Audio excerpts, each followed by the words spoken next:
విద్యుత్ రంగాన్ని ప్రైవేటీకరించే కేంద్ర ప్రభుత్వ విధానాలను తిప్పికొట్టేందుకు ప్రజలు మరో పెద్ద ఉద్యమానికి సిద్ధం కావాలని సిపిఐఎం రాష్ట్ర కమిటీ సభ్యులు ముదిరెడ్డి సుధాకర్ రెడ్డి పిలుపునిచ్చారు. విద్యుత్ సంస్కరణలు ప్రైవేటీకరణకు వ్యతిరేకంగా 2000 ఆగస్టు 28న జరిగిన చలో ఢిల్లీ అసెంబ్లీ పోరాటంలో ప్రాణాలు కోల్పోయిన విద్యుత్ అమరవీరులు రామకృష్ణ, బాలస్వామి, విష్ణువర్ధన్ రెడ్డిలకు శుక్రవారం నల్గొండలో ఘనంగా నివాళులు అర్పించారు. నల్గొండలోని దొడ్డికొమరే భవన్లో ఉన్న సిపిఐఎం కార్యాలయంలో అమరవీరుల చిత్రపటాలకు పార్టీ నాయకులు పూలమాలలు వేసి నివాళులు అర్పించారు. ఈ సందర్భంగా ముదిరెడ్డి సుధాకర్ రెడ్డి మాట్లాడుతూ, ఆనాడు విద్యుత్ భారాలకు వ్యతిరేకంగా ప్రజలు సాగించిన పోరాటాల ఫలితంగానే నేటికి ప్రభుత్వాలు విద్యుత్ ఛార్జీల పెంపుపై ఆచితూచి వ్యవహరిస్తున్నాయని అన్నారు. వ్యవసాయానికి ఉచిత విద్యుత్, పేదలకు 200 యూనిట్ల లోపు ఉచిత విద్యుత్ వంటి నిర్ణయాలు ప్రజా ఉద్యమాల ఫలితమేనని సుధాకర్ రెడ్డి పేర్కొన్నారు. విద్యుత్ రంగంలో ప్రజల హక్కుల పరిరక్షణ కోసం అమరవీరులు చేసిన త్యాగాలు భవిష్యత్ పోరాటాలకు స్ఫూర్తిగా నిలుస్తాయని అన్నారు. విద్యుత్ ఛార్జీల పెంపునకు ప్రభుత్వాలు ప్రయత్నించిన ప్రతిసారి ప్రజా ఉద్యమాల ప్రభావం ప్రభుత్వాలపై ఉంటుందని తెలిపారు. విద్యుత్ రంగంలో సంస్కరణల పేరుతో కేంద్ర ప్రభుత్వం ప్రైవేటీకరణకు ప్రయత్నిస్తుందని సుధాకర్ రెడ్డి ఆరోపించారు. రాష్ట్రాల పరిధిలోని విద్యుత్ రంగంపై కేంద్రం మరింత నియంత్రణ సాధించే ప్రయత్నాలు చేస్తుందని విమర్శించారు.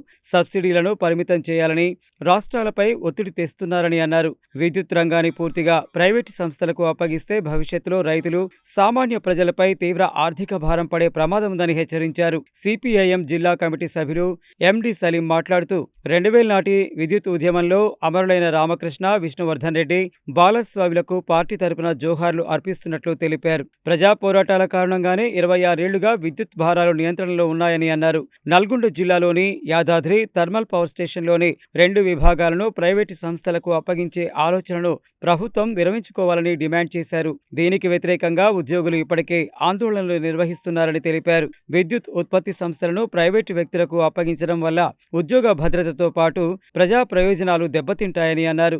దేశవ్యాప్తంగా స్మార్ట్ మీటర్లకు వ్యతిరేకంగా రైతులు, ప్రజలు ఆందోళనలు చేస్తున్నారని సలీం పేర్కొన్నారు. ప్రజా ఉద్యమాలను పరిగణలోకి తీసుకొని విద్యుత్ ప్రైవేటీకరణ, విద్యుత్ సంస్కరణ నిర్ణయాలను ప్రభుత్వం ఉపసంహరించుకోవాలని డిమాండ్ చేశారు. విద్యుత్ను ప్రభుత్వ రంగంలోనే కాపాడుకోవడం కోసం పోరాడినప్పుడే విద్యుత్ అమరవీరులకు నిజమైన నివాళి అర్పించినట్లవుతుందని సిపిఐఎం నాయకులు అన్నారు. కేంద్ర ప్రభుత్వం తన విధానాలను మార్చుకోకపోతే రాబోయే రోజుల్లో మరింత విస్తృతమైన ప్రజా ఉద్యమాన్ని నిర్మిస్తామని హెచ్చరించారు. ఈ కార్యక్రమంలో సిపిఐఎం జిల్లా నాయకులు సయ్యద్ హషం, పుచ్చకాయ నర్సిరెడ్డి, రాచమల్ల వెంకట్రెడ్డి, గిరిబాబు, సాదిక్ అలీ, పంచలింగం, పుష్పలత తదితరులు పాల్గొన్నారు.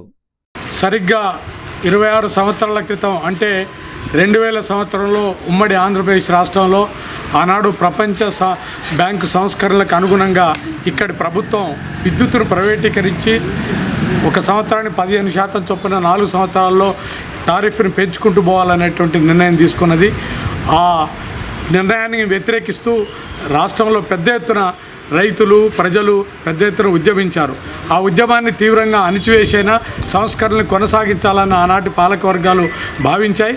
దానికి వ్యతిరేకంగా అంతే పట్టుదలగా ప్రజలు పోరాటం చేశారు.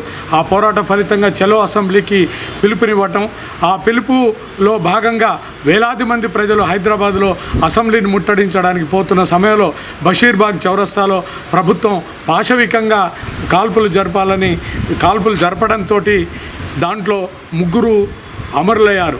రామకృష్ణ, బాలస్వామి, విష్ణువర్ధన్ రెడ్డిలు. ఆనాడు ప్రజలందరూ చేసినటువంటి ఈ తిరుగుబాటు, ఈ ఉద్యమం వల్ల ఈరోజు కూడా ఏ ప్రభుత్వం అయినా విద్యుత్తు బిల్లులు పెంచాలంటే కూడా వెన్నులో వణుకు పుట్టే విధంగా ఉంది.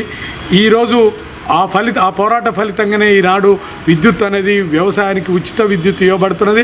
అట్లాగే 200 యూనిట్ల లోపు కరెంటు బిల్లు పేదలకు మాఫీ చేయడం జరిగింది.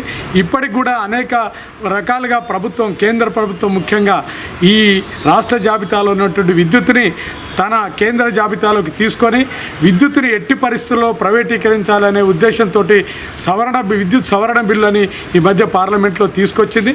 పాలకులు ముఖ్యంగా చంద్రబాబు నాయుడు ఈ రాష్ట్రంలో విద్యుత్ సంస్కరణని ముందుకు తీసుకొచ్చి ప్రజల మీద భారం వేసేటటువంటి నిర్ణయాన్ని వ్యతిరేకిస్తూ ఆగస్టు 28వ తారీఖు 2000 సంవత్సరంలో చలో అసెంబ్లీ సందర్భంగా విద్యుత్ సంస్కరణలకి, విద్యుత్ ప్రైవేటీకరణకు వ్యతిరేకంగా జరిగినటువంటి పోరాటంలో అసూలు బాసినటువంటి రామకృష్ణ, విష్ణువర్ధన్ రెడ్డి, బాలస్వామిలకు సిపిఎం పార్టీ నల్గొండ జిల్లా కమిటీ వాళ్ళకి జోహార్లు అర్పిస్తూ ఉంది. ఆనాటి పోరాట ఫలితంగానే ఈ రోజుకి కూడా 26 సంవత్సరాలు ప్రజల మీద విద్యుత్ భారాలు పడకుండా ఉన్నాయి అని చెప్పారంటే ఆ రోజు ప్రజలు చేసినటువంటి తిరుగుబాటు, ప్రజలు చేసినటువంటి పోరాట ఫలితమే. కానీ ఈరోజు కేంద్రంలో అధికారంలోకి వచ్చినటువంటి బీజేపీ విద్యుత్ సంస్కరణల పేరుతో విద్యుత్తుని ప్రైవేటీకరణ చేయాలనేటటువంటి ప్రయత్నం చేస్తూ ఉంది. ముఖ్యంగా రాష్ట్రాల పరిధిలో ఉండేటటువంటి విద్యుత్తుని కూడా కేంద్రం చేతిలోకి తీసుకునేటటువంటి సబ్సిడీలను ఎత్తివేయాలనేటటువంటి ఉద్దేశం చూస్తూ ఉంది. ఈ రాష్ట్రంలో కూడా ఇప్పటికే విద్యుత్తు తయారయ్యేటటువంటి సంస్థలన్నింటినీ కూడా ప్రైవేట్ వాళ్ళకి అప్పచెప్పేటటువంటి ఆలోచన చేస్తూ ఉంది. దాంట్లో నల్గొండ జిల్లాలో ఉండేటటువంటి వైటీపీఎస్ని, యాదాద్రి థర్మల్ పవర్ ప్లాంట్ని, దాంట్లో ఉండేటటువంటి 2 విభాగాల్ని ప్రైవేట్ చేసేటటువంటి ఆలోచన చేస్తోంది. దానికి వ్యతిరేకంగా ఇప్పటికే ఉద్యోగులు పెద్ద ఎత్తున ఆందోళన పోరాటాలు నిర్వహిస్తున్నారు. దేశంలో స్మార్ట్ మీటర్లకు వ్యతిరేకంగా పెద్ద ఎత్తున ఆందోళన పోరాటాలు రైతాంగం అంతా కూడా నిర్వహిస్తున్నారు.